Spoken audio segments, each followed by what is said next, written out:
I stand before you today to announce my candidacy for President of the United States of America.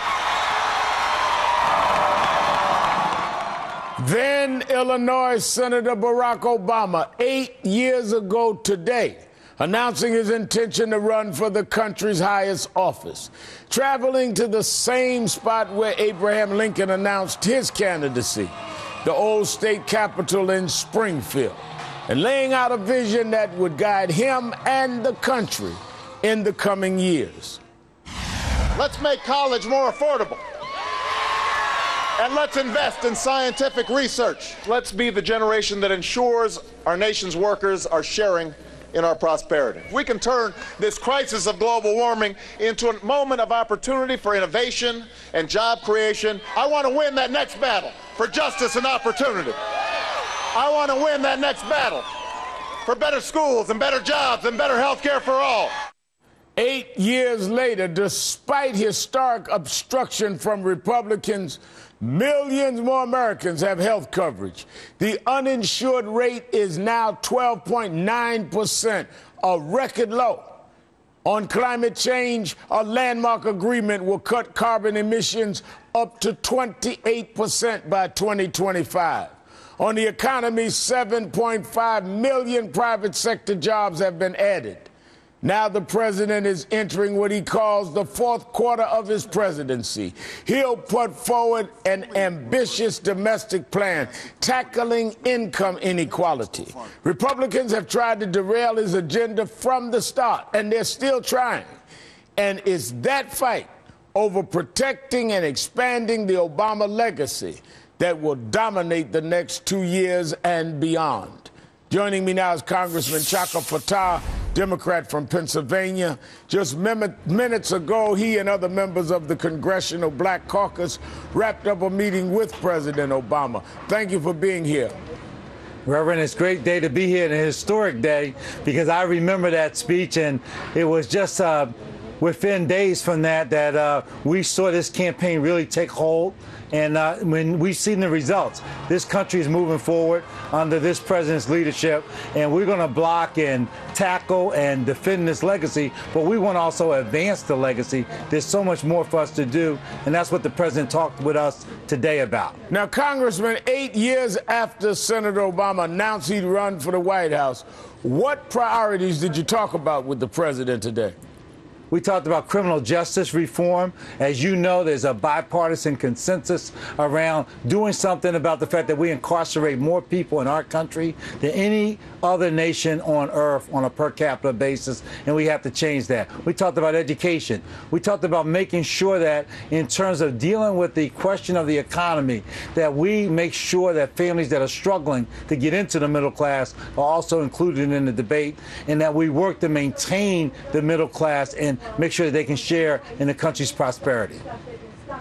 Now, you know, right now Republicans are trying to be to blame if there was a terror attack during this. Quote, the Republicans, if there is a successful attack during the DHS shutdown, we should build a number of coffins outside each Democratic office and say, you are responsible for these dead Americans. At a time when the U.S. is dealing with the threat of ISIS or ISIL, what do you make of this blatantly political remark of a Republican senator? Well, I remember the attack on 9/11, and Democrats joined with Republicans and with President Bush to respond to that.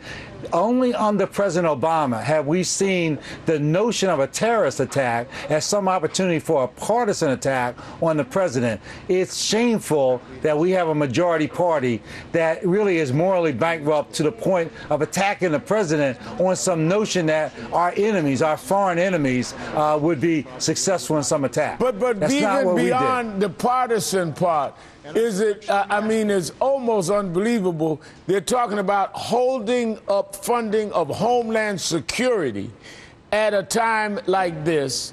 We're dealing with the mourning of a hostage that has been killed, and they're talking about holding the funding to deal with their differences on immigration.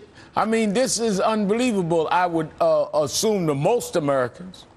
Well, look, this president is unequivocal. He will not compromise on the question that we're going to make sure that we protect the homeland and that we don't have a bill that they try to deal with these policy issues on. So he's saying send him a clean bill, he'll sign it.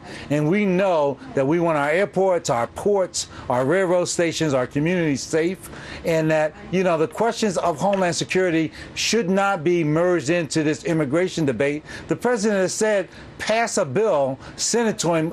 Let's fix the immigration system. The Senate passed a bipartisan bill. The House refused to take it up. So don't take it out on the appropriations bill. Let's make sure that the Congress does its job. If they want immigration reform, let them pass a bill.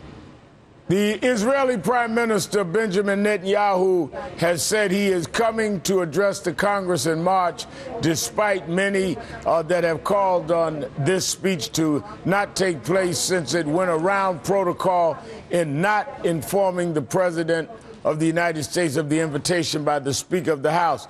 Did that come up in the meeting with the caucus? And are members of the Congressional Black Caucus going to join other Democrats who've said they are not going to attend the speech?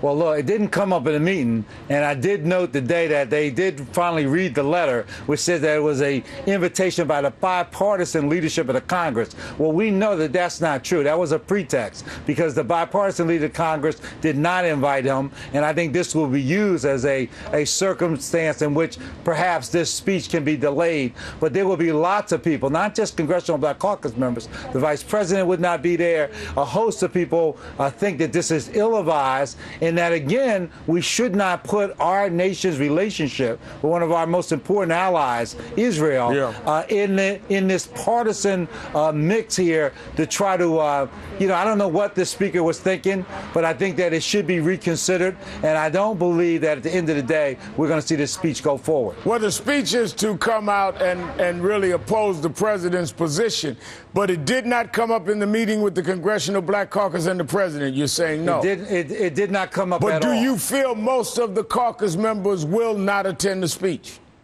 I feel that, and I also feel that there's so many other members who would not attend the speech. This is not just a matter with the Congressional Black Caucus. This is a decision in which we have foreign leaders who are invited on a bipartisan basis, and we don't have a circumstance where right in the midst of an election in a foreign country that we would use the Congress as a prop for that election. Congressman Chaka Fattah, thank you for your time tonight. Thank you. Still ahead, the American Sniper murder trial. How the hit film could affect the trial of the Marine accused of killing Chris Kyle. Also, a bombshell development